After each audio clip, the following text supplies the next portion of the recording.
have a passion towards teaching actually, and I love to help my students and my teacher colleagues to improve their professions and to be always up to date and to develop their skills in order to enjoy their profession, because actually teaching is a very hard job. And I believe you agree with me, Mr. Muhammad, in this regard. And I don't think if you don't love this profession, I don't believe you are going to be good at it. So it requires a passion and a love, and that you feel yourself while teaching. So I worked on myself from the very start. I once I finished my bachelor, I completed my bachelor degree. Then I heard about CELTA. I got CELTA, and then masters from the University of Sunderland. Then I went through Delta Module 2, and then currently I'm doing my PhD in applied linguistics. MashaAllah, MashaAllah, MashaAllah. This is in brief about myself. So today you're going to talk about the 7 habits of effective or most effective or highly effective people. So let me ask you a question that came to my mind when I got the topic. Sure. Why 7? Thank you for this question. Why 7? Just to shed light on the topic. The topic is inspired, Mr. Muhammad, by the renowned author Stephen Covey. He actually noticed that successful people share certain traits and qualifications, and he collected these into 7 habits and categorized them into 3 categories. So he believed that in order to be efficient, effective, and successful people share these habits. Like, for example, I ask you, Mr. Muhammad, mashallah, you are very successful. Tell me, how did you become successful like this? You tell me 1, 2, 3, and then I go to another one, and another one, another one. Then he collected the common traits and qualifications, and as I told you, he categorized them into 3 main categories and 7 habits. That's why there are 7, the 7 common ones. It's based on research. Yes, it's based on research and case studies. Yeah. That's fine. That's fine. So, what is a habit? Actually, a habit is something that we do easily, regularly, and consistently. Like, for example, I go to the gym. So when it's time and date for the gym, I find myself going and wearing the gym clothes and just going to the gym. If people are bad habits like smoking, for example, they just feel like it's time to smoke. So they do it easily and consistently.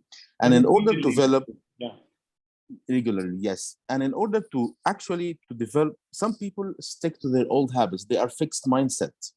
So in order to develop a new habit, you need to have 3 different points, actually, or 3 different skills. The first point is experience. Could you please raise your voice? Because in the chat, they're asking you to raise your voice. I'm so sorry. Sure. Okay. That's fine. Can you hear me now? Yeah, that's fine.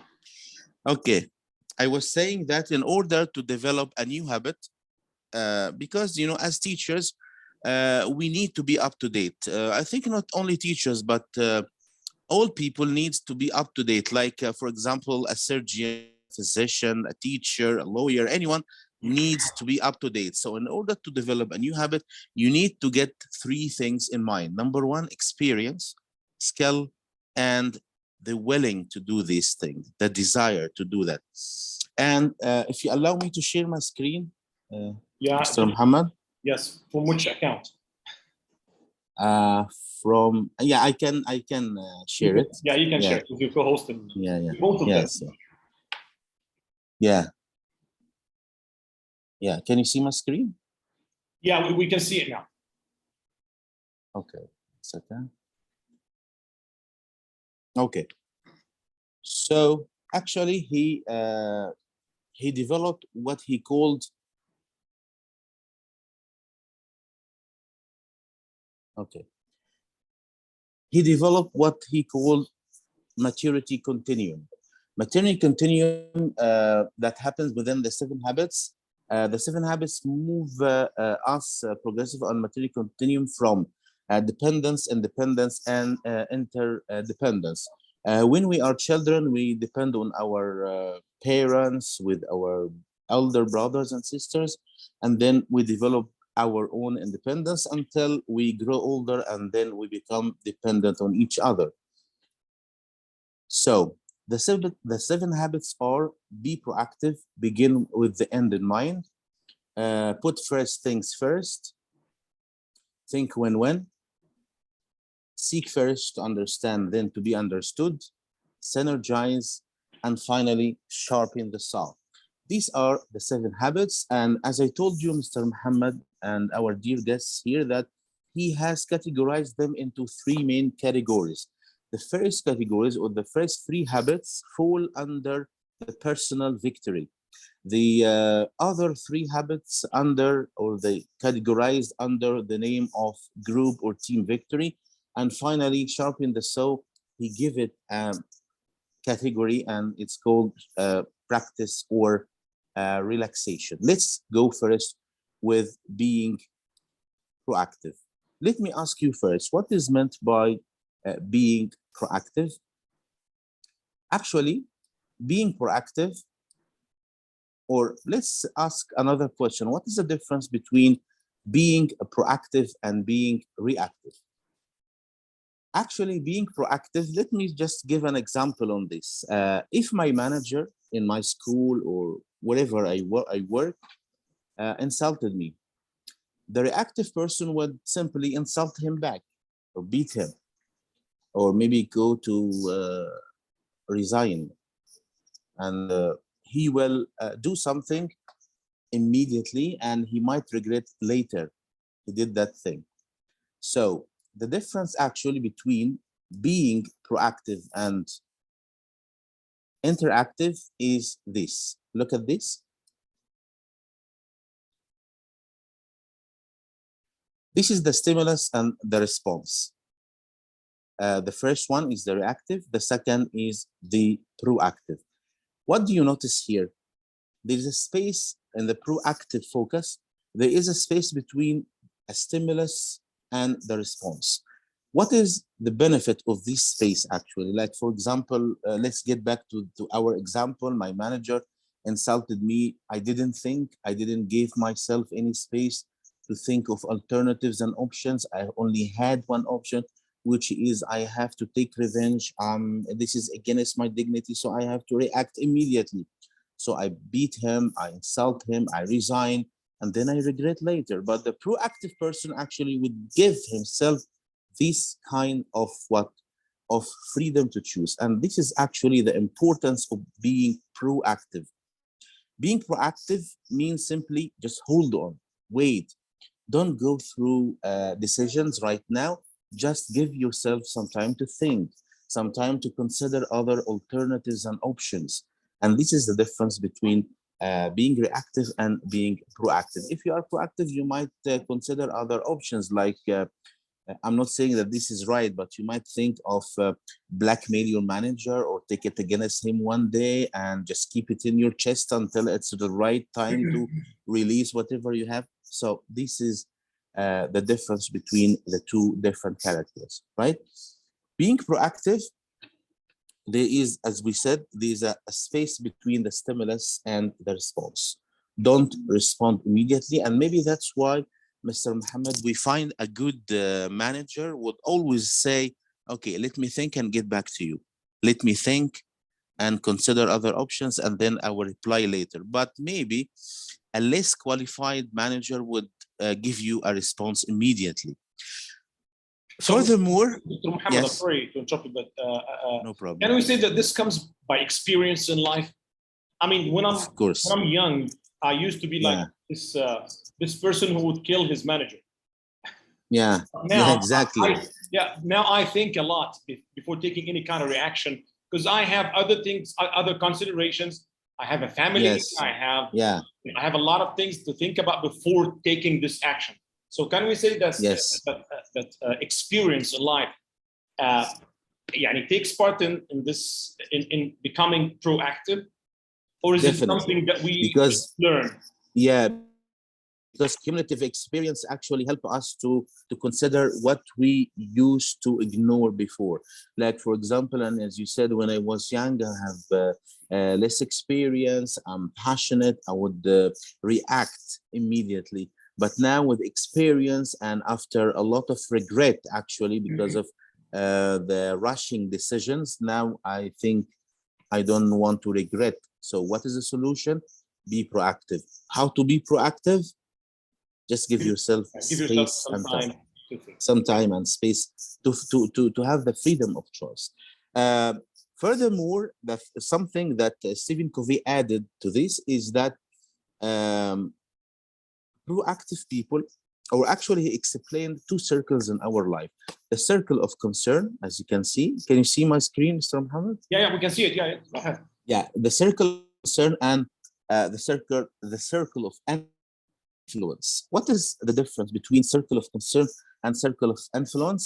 Circle of concern is something that you have no control upon, like, for example, the war that is between Ukraine and Russia, the currency prices and the oil prices, and the problems and issues and concerns that you have no control upon. It is not under your control. It is not under your influence. This is the circle of concern. The circle of influence is something that you can control, something you can change, update, upgrade. This is the circle of concern. So, do you think proactive people would have a larger circle of concern or a minor one? I Okay. guess, yeah. Yeah. As you can see here, reactive people, or the reactive focus, would think a lot of something he doesn't have any control upon. So he would think of other issues that he cannot change or he cannot modify, and he will be worried a lot. He will be anxious all the time because he's concerned with something that he cannot update, something he cannot change and control. While, and as you can see, he waits until to be codependent. The proactive focus is like this. This is the circle of influence. He focuses on his own circle of influence, things that he can develop. And let's refer to teachers here and teaching English. Like, for example, the school is bad, they pay low salaries, and there's a lot of negative energy going around. What is the solution? The solution is that, can I do anything towards this? No, but I can work on myself. My circle of influence is to develop myself, my skills, to be a good teacher. Students can say good things about me, get updated with a lot of up-to-date and state-of-art technology in order to improve my profession and skill. So this is the circle of influence. So as a teacher, focus on what you can influence, not on the circle of concern. All right. So this is to be proactive. Do you think reactive people would talk the same like proactive people? No, there is a difference between the reactive and proactive language. Actually, reactive language is like, there's nothing I can do. You will find always reactive people telling you this. Sorry, I cannot do it. Did you try other options? No. This is the only thing I can do. That's the way I can do it. And so on, like, I have to do, I can't, I must. But proactive language will differ. Proactive person would tell you, let's consider other options. Let's try this. I can choose a different way. I control, I can, and so on. So this is the difference between the two languages, actually. So if you are a supervisor or a teacher trainer, or even a teacher, you can differentiate which character you are facing by the language they are using. Is it reactive or proactive? The second skill in the personal victory actually is begin with the end in mind. When you start anything, you have to actually identify what are your goals. So this is the habit of personal leadership. Simply, it means that you have to set your personal mission, vision, and objectives. And your objectives must be smart. So like for example, I have graduated and now I'm looking to be a good teacher. So I have to put the end in mind. My end is to be like, for example, a teacher trainer, CELTA tutor, or whatever I want to be. So I have to put this in mind. And after that, I work towards achieving this. And if you don't know where you are going, how well you know when to get there? So you have to know where you are going, put the end in mind. So, Number Mr. three, Muhammad, I'm sorry, yes, this is something like strategic management. You have to set your yes, goals, to put yes, something in front of your eyes that you want to reach. So this will exactly, happen. Because if you don't have a big goal at the end, you will never move yes, forward. This is what I exactly, simply. exactly. And adding to what you actually said, which is very valuable, you need also to know your order to reach there. Like, for example, we hear a lot of teachers saying, is it CELTA or TESOL or TEFL? I asked myself this question, Mr. Muhammad, do I have to get Delta or Masters is enough? So this actually is identified by your goal. This is identified by your objectives. What do you want to, like, for example, if you want to work for a university, then Masters would go for priority. Yeah. If you want to work for entities and bodies like British Council or other places that consider Delta, then go for it. So it depends on your goal. Number three, the last habit of the personal victory is put first things first, which simply means what? Prioritization. This is again, we lose a lot of time and we waste actually a lot of time doing this. That's why Stephen Covey actually classified our tasks into this structure. I believe that most of us are familiar with it. In our tasks, Mr. Muhammad, we have things that are important and urgent at the same time, things that are not important but urgent, something important but not urgent, and something not important and not urgent. And he advised to deal with these four categories by the four Ds. The four Ds. And we are going to just give example like this. Something important and urgent like crisis. Something not important but urgent like needless interruptions, unnecessary reports. Something important but not urgent like planning, prevention, PC activities. Something not important and not urgent, then like some phone calls. How to deal with this? The four Ds. What is the fourth D? That's something important and urgent. What do I have to do? Just do it. If something that is important and urgent, then I have to do it. Okay, something important but not urgent, I can delay it. So this is the second D actually, delay it. Yeah. Something not important but urgent. What do I have to do here? You can ask someone else to do it for you, like delegate. Something not important, not urgent, you can simply remove it from your schedule, from your life. You can simply delete it. So the four Ds are do, delay, delegate, and delete. This is how to work on your tasks. Like, for example, I need to get CELTA in order to be hired in a university, whether in Gulf area or in Egypt or anywhere. So this is something important and urgent, just do it. If it is something, then it's important but not urgent, they can delay it. Yeah, it's important to get my master's, but CELTA is a priority.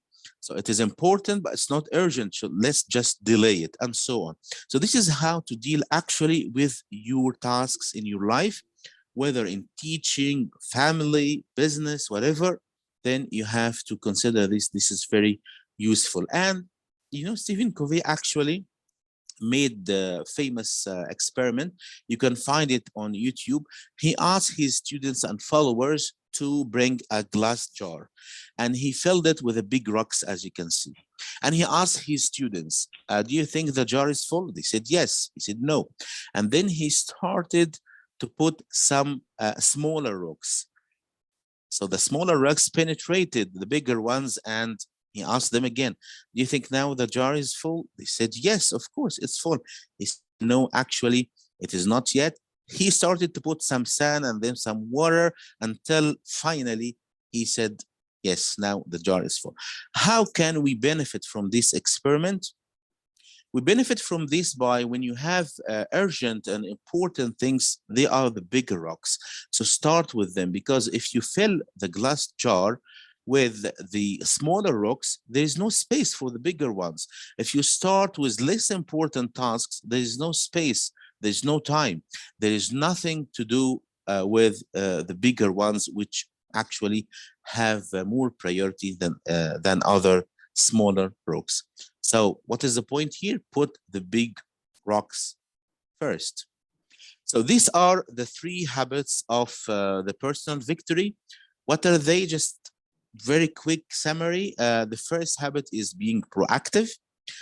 Being proactive simply means that you give yourself a space of time and freedom of choice. Don't react immediately.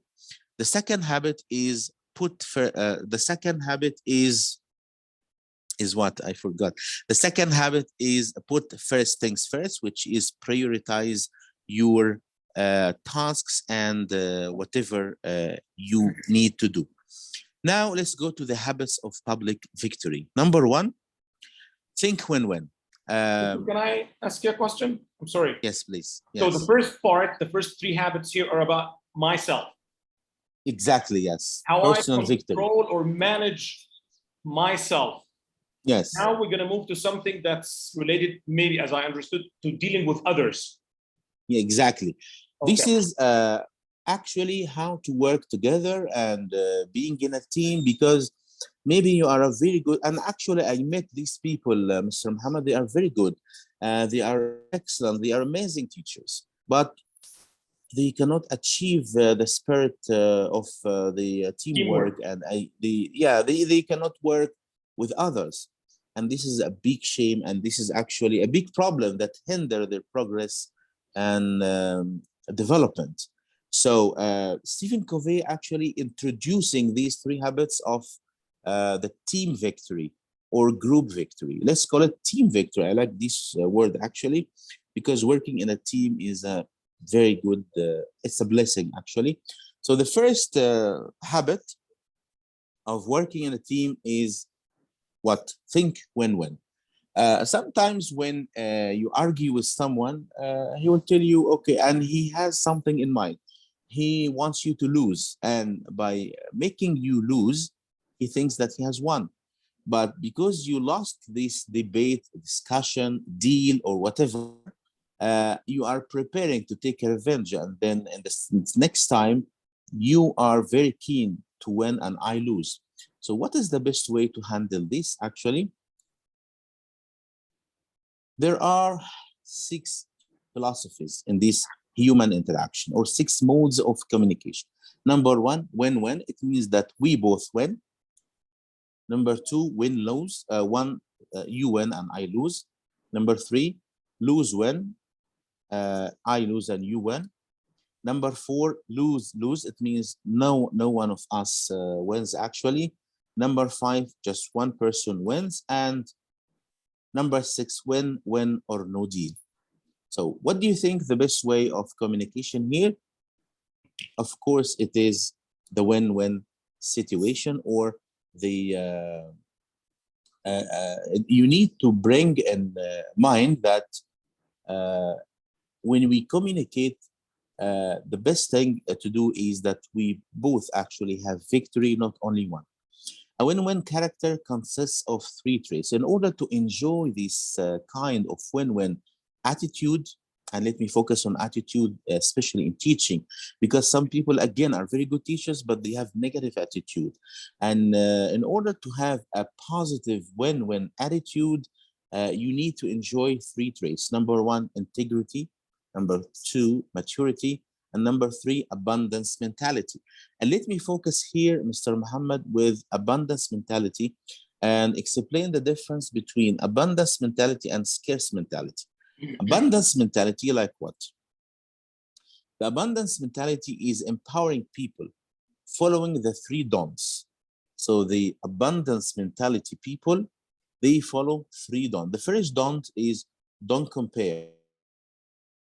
compare my salary to other colleagues' salary. I don't compare my certificate to another colleague's salary. I don't compare myself to other people. Comparison in this context is really tiring. It's exhausting. It's disappointing and frustrating, and even sometimes devastating. And number two, don't compete. Of course, we need to compete, but Stephen Covey means here, don't be too competitive.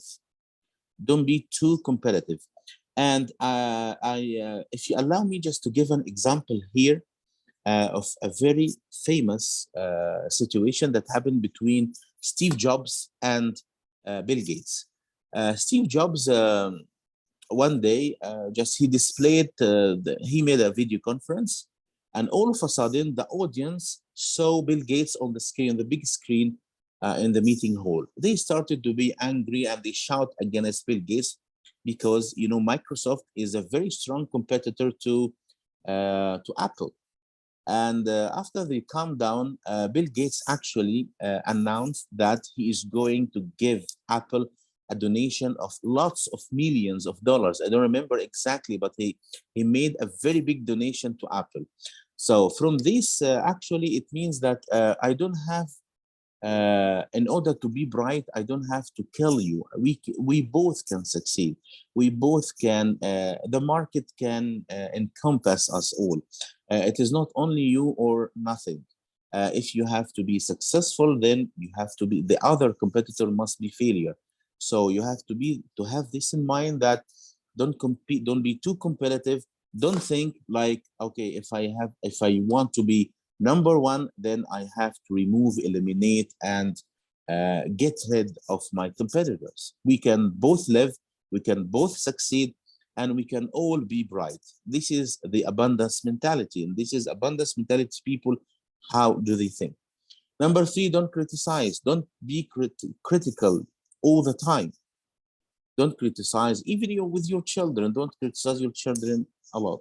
Don't criticize yourself a lot. Don't criticize the surrounding environment and milieu. Just, yes, you need to criticize, but don't be too critical. This is the point. The second habit of the team victory, which is habit number 5 in the 7 habits, seek first to understand, then to be understood. Actually, Mr. Muhammad, we lack this trait in our life a lot. Some people really, they seek to be understood first, but the correct thing is seek first to understand, then to be understood. And again, here, there are 7, there are 5. There are 5 modes of communication among people. The first thing is ignoring. When you speak to me, I ignore you. I don't want to hear you. I don't want to get your idea. I don't care. Number 2, pretend listening. Pretend listening simply means that I'm listening, I'm nodding my head, but I'm not actually listening. I'm pretending. Number 3, which I would reckon this as the most dangerous one, is the selective listening. It's like لا تقربوا الصلاة. It means that I listen to what I want to listen. I don't want to your complete inner view or point of view or the whole picture. I just select what I want to understand. Number 4, which is positive, attentive listening. I listen carefully. And number 5, empathetic listening. So what is the difference between attentive listening and empathetic listening? Attentive listening, I listen to you carefully until you finish. Then I understand you, and then I start to offer the counter concept or the opposite idea. But empathetic listening, actually, I empathize with you. I put myself in your shoes. I know where you stand exactly. I fully understand what you are trying to say, and then I respond back. Like, for example, dealing with different cultures, listening and maybe arguing with people who are different or who have different opinions and concepts than us. So seek first to understand, then to be understood. You know, Dr. Muhammad? Yes. If we apply this, number 5, only number 5, 80% of the problems in our lives will end. Really, definitely, even with our at home, with our wives and husbands, with our kids, with our exactly, kids. Just I'm talking about myself. I don't listen. I have this problem. And when I start listening, when the other one insists on me listening, I just do what's called selective listening. Because I have an idea that controls my mind. So I just pick things that serve this idea. And this is a very big problem. You've just opened my eyes to now. I have to learn how to go to number 4 and 5. That's important. Thank you. Very, very important. You know, Mr. Muhammad, I have friends. They are friends. They are very good friends of mine, actually, but they don't listen. Really, they interrupt you a lot. They interrupt you a lot. That's sometimes me. I was like, yeah. So the best way of communication here actually is to be empathetic. Empathetic means, okay, I understand. Maybe you are saying this because you have no establishment with the other person, so you are against him. So I try to convince you otherwise, and so on. But if you are talking against him, that bad, that means you are bad. You are not faithful to him. You are. So you need to understand the ground I'm standing on. So this is. So I'm sorry again. Can we just ask our guests today? Just please, go back to the previous slide, because I want them to confess. What kind of listening do you do? Write in the chat. Yalla. What kind of listening do you always do? Our guests. Hello. Yalla, confessed. I confessed. I always go to number 1, and then when the other one insists, I go directly to number 3. So which kind of listening do you do? I'm waiting for your replies in the chat. MashaAllah, Ms. Nuran, number 5. Mr. Rado, my family is day attentive. Mr. Muhammad, okay. Ms. Amira, number 3, selective, Confessions, Ms. Mayar, okay. Mr. Kamal, number 1, brave man.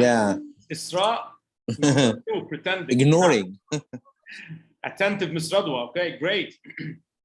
Mr. Khalid, number 3, selective. My friend. Mr. Kareem, pretend. Okay. Hello, بتنفض يعني. Okay. Go on. Mr. Pretend, number 2. Miss Yumna, number 1. Okay. Great. So most of us have this problem. So wallahi, let's try to do it. Let's try to apply what we learned here today from Dr. Muhammad. Let's try to listen to people. Try to understand them first. Then to be understood. Thanks a lot, Muhammad. Yes. I'm sorry for interrupting you, but I just wanted No worries at all. I enjoyed this discussion actually, and I'm very happy with the honesty of our guests actually. Okay, let's go to number 6, or the last habit of the team victory category, which is what? Second. Synergize. Synergize here simply means, Mr. Muhammad, that we work together, and we work together effectively. By the way, working together is not always good. It's not always positive. It's not always productive. We can work together. But in a harmful way. Let me give you an example of the car accelerator and the car brake.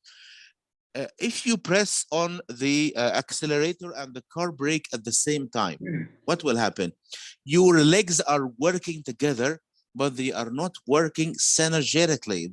They are working opposite each other. They are working in a negative way. And this is what is meant by a negative synergy. So synergy means working together effectively, because again and again, working together is not always successful. Working together doesn't mean that we must be effective. No, we can work together, but we don't like each other, or we are in vain doing the same exact thing. So it is not effective. It's not productive. So by synergy here, or the positive synergy, means that 1 plus 1 equals what, Mr. Muhammad? It should be 2. No, in synergy, 1 plus 1 equals 3, 5, or 10. It means, like, for example, Mr. Muhammad, if you are good in PowerPoint and I'm good in Excel, so you do this task and I do that task, that's this is the positive way of synergizing. So if you are a team leader, if you are a manager, or even if you are a teacher in a classroom, you have to think of positive synergy and how to utilize every single skill, talent, or experience you have, whether in a work environment or classroom environment. You have to think that 1 + 1 should equal 5 or 10. Kamal is saying we complete each other's. Exactly, we complete and complement, because maybe you are in a team, but we are delaying the job, we are doing the same thing, we don't know how to do it, and so on. So this is not the positive way. So synergy here, there is more energy and efficiency in teamwork. Principles of creative cooperation. The essence of synergy is to value differences. You have to value the differences between the team members. Synergetic communication and the negative synergy. We talked about negative synergy. Now, look at this. This is another mode of communication Stephen Covey is introducing to us. The first point is hostility. Hostility here, it means that I don't like you, I hate you. Here, 1 + 1 equals -1 or -1 or -10 or even -100. It depends on the level of hatred inside you towards me or towards the team member. The second point is defensive communication. Here, 1 + 1 equals 0.5. I didn't do that. It is not my fault. It is the HR job. It's not my job. Why are you blaming me? So you are defending your maybe deficiency or delay of work or whatever. The third point is respectful communication.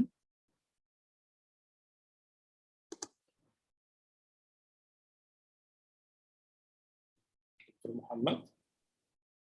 Hello? Yes, we can hear you, but we can't see. You stop sharing. Yeah, I'm sorry. I get disconnected. Just give me a minute, please. Okay. Yes. So let me have a kind of discussion with our guests here today. So which of you has any of these habits? We've discussed about 6 of them so far. So do you think that you have any of them? Even one to be a successful person? We talked about the listening things.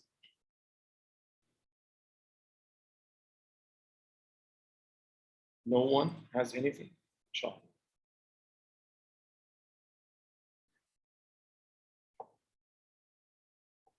Nothing about think win-win. That's good, yeah, Ms. Nuran. Think win-win. Yes, you don't need to win every time.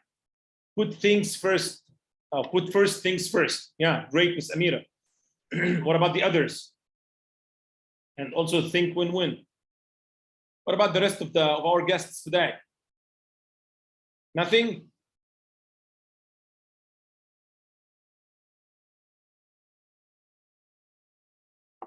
هي انتوا يا جماعه ايه متسحرين محشي وبط ولا ايه؟ مالكم كده؟ Isra, my negative point is to pay more attention to the circle of concern. Yeah, this is a negative point that might affect your success rather than the circle of influence. This is great. So I hope that starting from today, you can change this thing. Why we should think of win-win all the time? Because, you know, Dr. Muhammad can answer this, but from my point of view, we live with other people. So if we try to win all the time, so other people need to win too. So win-win doesn't mean that I lose. It means that we both win, you know? But our victory will be less than that we wanted. It doesn't have to be that big, you know, it can be this and the other one also wins. Ms. Nuran misses the habit of being proactive. Ms. Sana, it's about the 6 habits that we've discussed so far. Do you have any of them? Ms. Marwa, setting priorities and try to compromise with other sides to fit in all together. Yeah, that's also a big problem. Do you do that? You can set your goals I mean, it's not something. Yeah, that's fine. And let's read Mr. Kamal. Fatima, do you think we have to win and encourage others to win? Dr. Muhammad can answer this question. They are all very important, but we choose which. Hi, Mr. Muhammad. It's okay. You're back. We can see your slide now. Yeah. Good. So what was the question? Sorry. The question was, why do we have to choose this win-win? Why don't we always win? Actually, I heard your answer, and I really can add nothing to this. Because, as you said, if you win now, the others need to win. And another point to add here is that we need to enjoy this kind of abundance mentality. It means that in order to be successful, you don't have to eliminate the other. You don't have to kill the other competitors, because if you win now, and if you are on top now, others, you cannot do that all the time, and you need others to support you one day. And this is exactly what happened to Steve Jobs. He supported his competitor. Bill Gates supported him, and by the way, these millions actually helped Apple a lot in their endeavors to get back to the top. So this is the respectful communication means 1 plus 1 equals 1.5. When we respect each other, when we try to reach a compromise, it's not your mistake, it's not my fault, but it's something that we can work on. Then 1 plus 1 equals 1.5. When 1 plus 1 equals 3, 10, or 100, when synergy, the third alternative, when we consider third alternatives, like for example, as the example I said, that we know different skills, so we utilize them in order to achieve our common target. It is not you, it is not me, it is us. And how do we synergize and work together effectively? Okay, the last habit of the 7 habits, which he categorized in a different category actually, which is sharpening the saw. You know, if you have a blunt knife, it will not cut anything, it will not help you. On the contrary, it will delay you. So by sharpening the saw here, he is actually introducing 2 concepts here. The first concept is, the first concept is practice. The second concept is, let me stop share here because the second concept here, Mr. Muhammad, is the first concept is practice, and the second concept is just relax. For example, what you practice, you will be good at. If you practice poetry, writing, you will be good at writing. If you practice teaching methodologies, you will be good at them. If you practice football, basketball, whatever, you will be good at this. So by this 7th habit, actually, Stephen Covey is saying that what you practice, you will be good at. So in order to sharpen your saw, like for example, sometimes as teachers, I'm always referring to teachers because I'm taking these 7 habits in order to inspire teachers, actually. It can inspire any profession or all people, but the focus here with Let's Academy is on teachers. Am I right?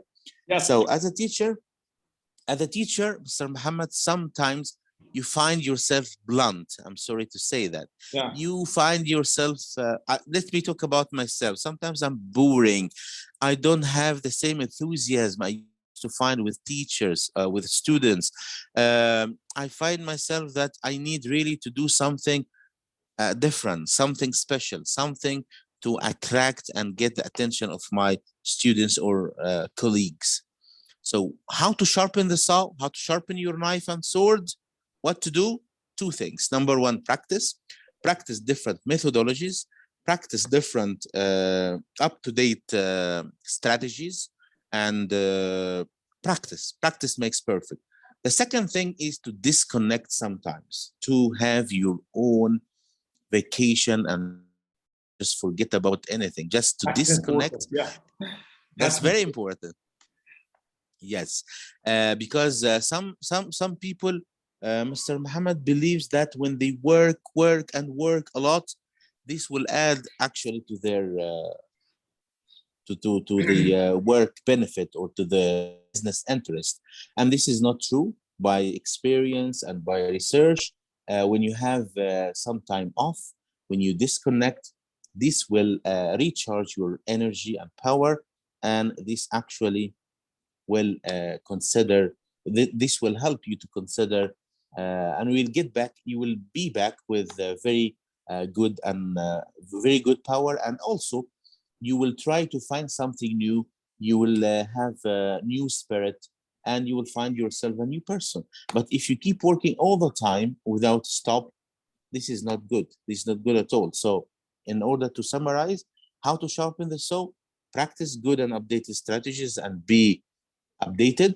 Number two, just relax, Have some disconnect time to yourself. sometimes. Have some Have time some to time yourself. off. Yes, yes. You know, I heard about. Have you heard about the stupid village? It was an idea about some of the one of the Egyptian authors actually. Stupid village simply is against the smart village, because everything related to technology in our life, it is smart, like smartphone, smart board, smart whatever. So he created an idea which he called the smart village, the stupid village, where you go and you take off your technology when you enter. And if you are caught with any technology device, you have to pay a big fine, a lot of money, a big amount of money. So there you just to relax and enjoy your days off or your vacation without technology. Yeah, to enjoy natural life. Exactly. Yes, without any, because some people when they go on vacation, they are using their mobiles to follow up the business or the deals, or even what's going on and what's happening. This is not a vacation, my friend. This is not a time for you. It's the same thing. Yeah, it's not sharpening the saw here. You are not sharpening the saw. The saw is still blunt. How to sharpen it? Just give yourself really some time off completely. Just forget you are working this career and enjoy yourself. This will help business, will help you, and will make you a better and different person. So these are the 7 habits, and that's it. Thanks a lot, Dr. Muhammad. We really enjoyed that today.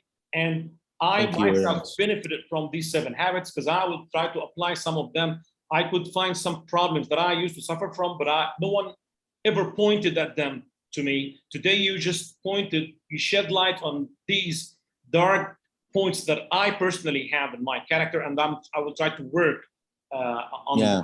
And I guess our guests too. To do that, it was an honor to have you with us, Dr. Muhammad, and we wish that we have you with us again and again, inshallah. Thanks a lot. My honor. Thank you very much, Mr. Muhammad. I'm one of your fans and this academy, and Mr. I really appreciate your valuable invitation, and it's always my honor to participate with you. And thank you for our dear guests as well. Thank you. Inshallah, will be with us again and again. Okay, tomorrow, inshallah, we have another fruitful session with Dr. Hani, Dr. Hani Hussein. It's about teacher competencies required for 21st century classroom. This will be great. It's about the modern classroom, how to be a 21st century teacher. But tomorrow's session will be at 11 Cairo local time, 12 Saudi Arabia. Tell your friends, tell your teachers, tell whoever is interested in teaching. It's not only about English, it's about teaching in general. So we will be happy to have you with us tomorrow, inshallah, with another special guest like Dr. Muhammad that we have today with Dr. Hani. See you tomorrow, inshallah. Don't be late. Stay tuned. Assalamu alaikum. Thank you. Wa alaikum assalam wa rahmatullahi.